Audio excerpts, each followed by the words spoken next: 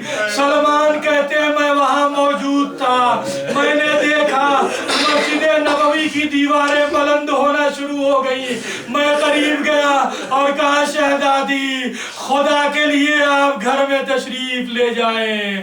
شہزادی، اگر یہ بال کھل گئے تو آپ یقین جانیں آپ کے بابا کی ساری محنت برباد ہو جائے گی۔ اے بی بی، آپ گھر تشریف لے جائیں، آپ کے شوہر نامدار کو ہم ابھی لے کے آتے ہیں۔ اے بی بی، اگر یہ بال بکھر گئے تو آپ یقین جانیں جس محنتوں سے اتنے لوگ مسلمان ہوئے ہیں، ابھی آنے واحد میں عذاب آئے گا اور یہ سب کے سب فنا ہو جائیں گے۔ شہزادی اپنے بالوں کو نہ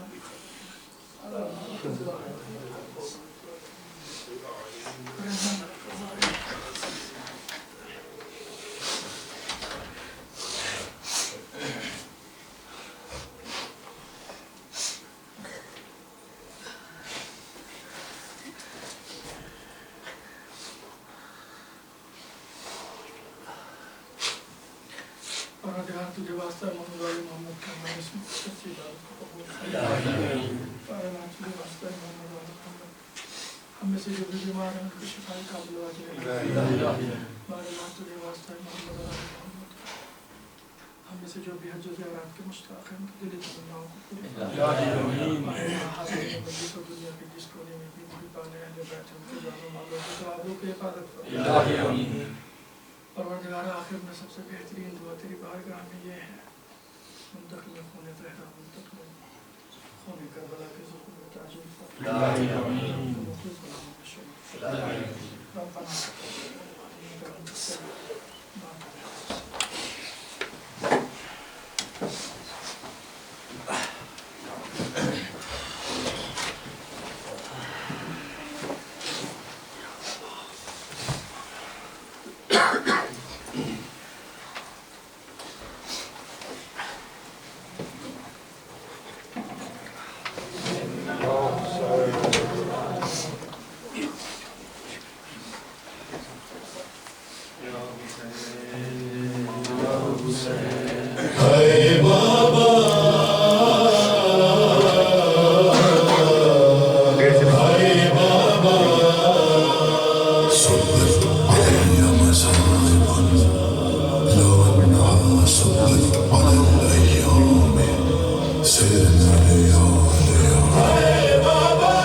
تیری امت نے میرے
زخمی تھا میری زینب کو میری پیشی کا پہلا نوحہ میرے بالوں کی سفیدی نے سنایا بابا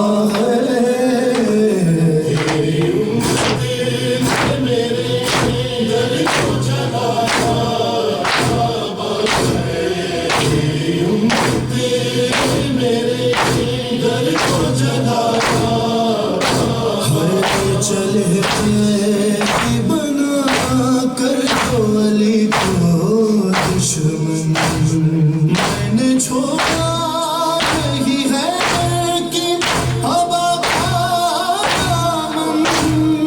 غازیوں نے مگر مجھ سے چھڑایا بابا میری امت نے میرے دل کو جلایا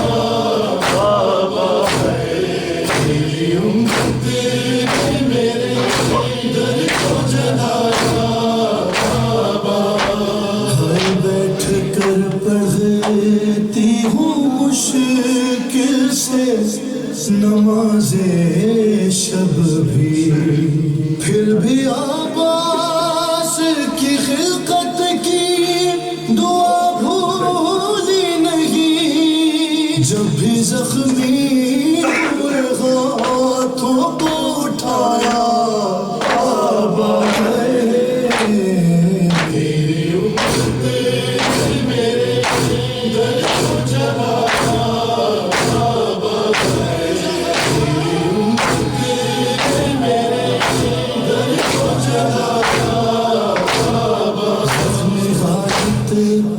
بھی دہلیز سے باہر آئی اور علی اللہ بچا کر آئی عہد جو میں کیا تھا وہ نبھایا بابا میری امت میرے دل کو جلایا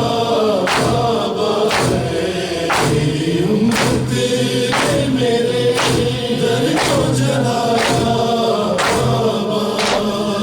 کون سا حاضر ہے جہاں آپ کی بیٹی نہ گئی ارے بات سننا تو کجا یوں ہوئی عزت میری کوئی دروازے سے باہر نہیں آیا بابا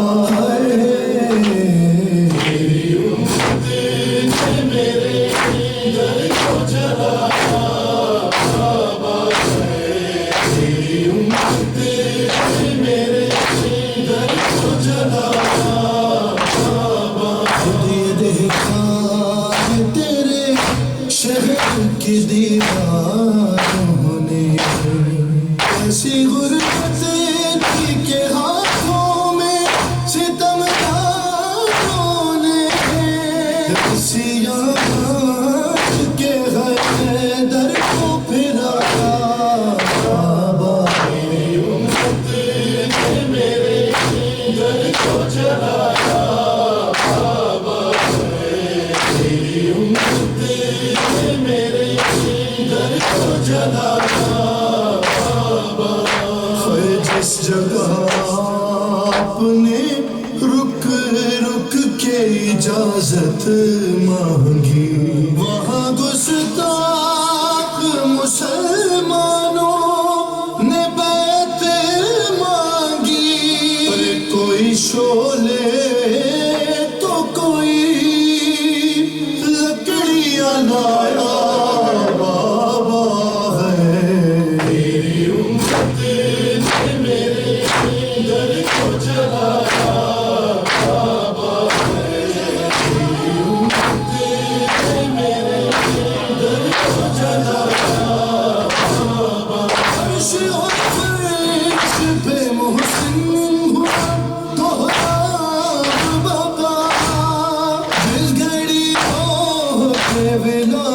کی شہیدان نے کہا ہوئے مجھ کو ہنس ہنس کے زمانے مجھ کو ہنس ہنس کے زمانے نے رلایا بابا میری امت نے میرے در کو جلایا بابا میری امت نے میرے در کو جلایا بابا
بابا جان اے میرے بابا اے میرے بابا جان بابا جان اے میرے بابا اے میرے بابا جان بابا جان اے میرے بابا اے میرے بابا جان صبت علی مصائب لو انا صبت علی مصائب لو انا بابا جان اے میرے بابا اے میرے بابا جان مصیبت مجھ پہ گزری وہ نہ گزرے کسی پر وہ نہ گزرے کسی پر اب فرقت کا غم بابا باقی ہے دل پر باقی ہے دل پر بس یہ لبوں پر ایک دعا ہے مجھ سے میرے خدا بابا جان اے میرے بابا اے میرے بابا جان بابا جان اے میرے بابا اے میرے بابا جان کاش دلوں پر وہ غم پڑتے بابا جو مجھ پہ پڑے بابا جو مجھ پہ پڑے شب کے ہو جاتے بابا یقیناً میرے بابا یقیناً میرے ایسے تسلی خود کو دلاؤں لٹ گیا میرا جہاں بابا جان اے میرے بابا اے میرے بابا جان بابا جان اے میرے بابا اے میرے بابا جان کیا ستم امت نے ڈھائے کیسے بتاؤں تمہیں کیسے بتاؤں تمہیں میرے کتنے نشان ہیں کیسے دکھاؤں تمہیں کیسے دکھاؤں تمہیں کوئی مصیبت مجھ پر ٹوٹا کس سے کروں شکوہ بابا جان اے میرے بابا اے میرے بابا جان اے میرے بابا اے میرے بابا جان کوئی دکھتا ہی نہیں اب کیسی گھڑی آئی کیسی گھڑی آئی لکڑی بابا یہ دنیا در پہ میرے لائی در پہ میرے لائی ہرسو گھٹائے ظلم کی چھائی کس کو بھگا دوں سزا